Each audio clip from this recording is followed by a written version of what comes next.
Bob Parker is the Mayor of Christchurch. He joins us now live on the telephone. Mayor Parker, thanks for joining us. You've declared a state of emergency. What is the situation there right now? No loss of life.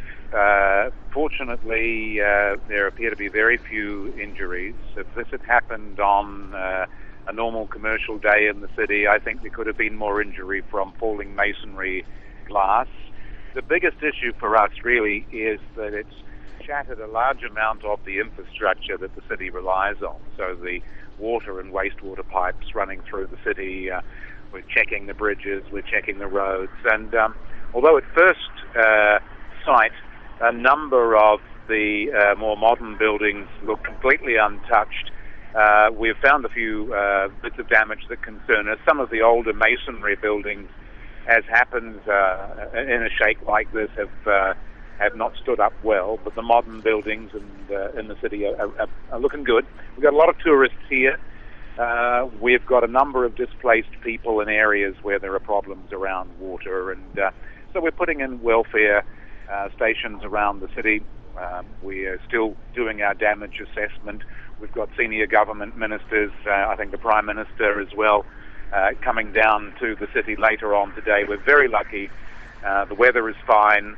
And after the terrors of the early hours of the morning, people are sort of outside talking, checking on neighbours, and coming to terms with what I think will be every single family, every home, every person in the city has lost something of their life. A chimney's fallen down, broken possessions, bookcases tipped over, in some cases houses moved off foundations. And it's really that ongoing repair and finding the damage, Right. which is the big issue for us now. So structural engineers are being brought in from around the country, and the city is coping well. There are good people here. This is a Okay. wonderful country, and people standing by each other, as you would expect. Now, you have declared a state of emergency. What does that mean? Basically, it gives us additional powers to evacuate buildings, close down streets, and requisition things like portable outdoor toilet systems and so on. Because as the wastewater, the sewer system is currently not functioning, there are power cuts, which means pumping stations aren't working, pipes have broken, and so on. We just need to be able to move quickly. We need to be able to move effectively with a minimum of fuss to minimise the problems that people in the city are currently facing. And we're concerned about people outside the city in the rural areas. The epicentre was 30 kilometres away from the centre of Christchurch, and there are some beautiful country towns out there near the Southern Alps where the fault line is, and we've had no reports in from the outlying areas of therefore serious injury, which is good news.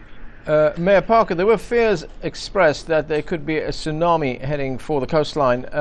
Have those fears receded? Oh, absolutely. I mean, this was an earthquake. When the quake struck, people didn't know from whence it came. But as soon as we were able to get the geotech guys to clarify that for us, we located where the epicenter was. It's inland, near the main alpine fault, really. And so the pressure of the energy is radiating out from the island, not coming in from the sea. So we don't have any issues around tsunamis. And although people naturally took precautions against that, and I just have one final very quick question, and that is, what is the security situation like? Because we did hear of reports that some areas were being looted. Oh, no, look, I mean, I live in the central city area. Within 10 minutes I was out on the streets.